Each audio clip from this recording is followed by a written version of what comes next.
Ask if there are any questions about some of the information that I just presented. And then, yes, ma'am. Hey, Ms. Johnson. Have you had an opportunity to share concern around the long-term substitute impact with the district more broadly and how they might be able to resolve that in the future? Well, we did. I mean, I did have a conversation with my regional executive director, Mr. White, about it. He's acutely aware of the situation that occurred last year. Right now, Ms. Rosenbleeth is scheduled to go on maternity leave in November.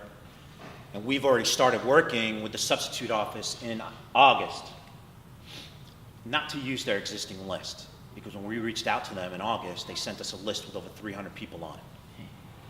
And some of those people are already hired in regular teaching positions, so that list wasn't accurate.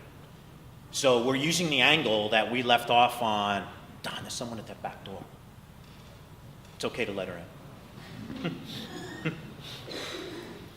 Thanks, Don. We're using the leverage that we had last year in trying to get somebody new on the substitute list. So, for example, Miss Rafferty, her daughter's here, Anna, she's certified to teach, and we added her to our substitute list. We added a recent graduate from Georgia State who was not picked up for a teaching position, but is a good candidate, so we added her to the substitute list. So we're looking for new people to add to the list. We're not using the existing Atlanta Public Schools list, because the list does not categorize the substitutes in terms of their certificate, whether they would be interested in long-term substitute position, what's their, yeah, so. Mm-hmm. Right, and since that's such a big elephant to bite in one bite, it's just, we had to find our own niche and not dealing with the central office, but we found our own niche in trying to recruit recent grads. So December will be the next pool of recent grads, where we have a contact in Georgia State where we'll reach out to, and hopefully we'll get some candidates that way and we'll add them. So that's where we are. I mean, as of right now, we do have someone lined up for Ms. Rosenbleeth's absence. But I mean, we're at least 85 to 90% there in terms of lining someone up. So we look pretty good for that maternity leave, because we started early. Annie? Yeah, now the 2 first grade teachers go out in March. So it's hopeful that the substitute who takes Ms. Rosenbleeth's leave will be interested in the March. So that'll take care of one of the March ones. And then we're looking for another candidate for the other March. And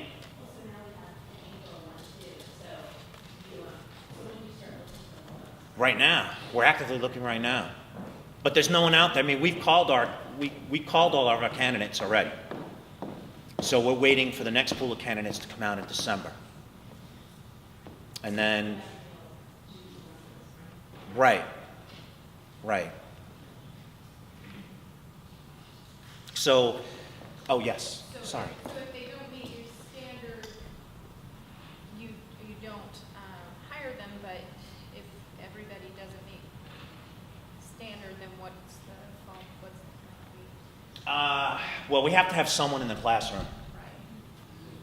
So, I mean, we don't want to pick from the bottom of the barrel just to say we will have someone in the classroom, Right. because that just opens us up to a whole host of problems. Lack of instruction, lack of classroom management, lack of communication with parents. So that's why we're putting a lot of work up front to shore up the candidates this year, which is different from what we did last year. So you just operate like there is no plan B, and this is just Yeah, where exactly. Got it. Okay. All our eggs are in the basket of finding a candidate. Okay. Absolutely. Will? Two questions. One is, can you share more about what you shared with the LSC about your plans that the other teachers will help long-term subs then the other question is, will you also be using the subcontractor option that you can go off the list and hire as a subcontractor in the wide world? Right. Well, the second question is, we are doing that. We are going outside of the list, but we have to bring those people on board to be processed through the central office. So there's no way around the central office. Everyone does get herded through the central office to get processed, to get an ID card, to get fingerprinted, background check. But we have the green light to bring people to the substitute office. And then the first one, it's, yes, at every grade level, because every grade level is completely self-contained now, they have at least 3 days of common planning. So they're doing the majority, I would say, of their lesson planning is done together. And then, of course, they differentiate for the individual students in their classroom. But they're already sharing ideas, resources, plans, especially those foundational plans. So in K through 5, when a long-term substitute comes in, the rest of the team, of course, helps support them, provides the same lesson plan foundations, the same resources, where do you go for this, who do you talk to for this. So yes, the support structure is definitely there. Stacy? If you come across someone who might be a good substitute candidate, should we just send them your way? Yes. Absolutely. Indeed. The other schools are very hesitant to give out names, as you can imagine, when we call around and say, oh, who's your great long-term sub? Because they hold on to them in case somebody comes through their office saying, oh, I'm going to be out. So it's hard when we have subs in the district who are successful at other schools, it's very hard to get that contact info. So if you hear of anybody, certainly let us know. So it's 4th, 1st, and what was the one in April? First. We have, 3 first. Okay. two first. 2 first. 1 and third. A fourth. And a fourth. Okay. Yep. Can we create a grant either through the foundation or through the PTA to study the assistance of the other teachers with a long-term sub, and I don't know, perhaps incent with money for the additional hours and additional effort, and have PTA look to that, and perhaps that would be an attractor to long-term subs? I mean, if there was a $500 grant, say, for that may be a benefit. Yeah, right now the daily pay for a sub is $85 That's an awesome idea. for even long-term. So, I mean, we could definitely open that up to the PTA and foundation. But the flip side of that coin is the arms race, that Mary Lynn may have more resources to go do that than other schools would. Right. And I don't know how much you have to do so it doesn't just look like a bribe, but. We wouldn't have to go through the central office or anything for that. That'll just be something that the PTA would just give in kind to, or the foundation would just provide that grant opportunity to the long-term sub. Could you hook it to a performance rating instead of upfront? I mean, we could look into that. Lots of options. Lynn?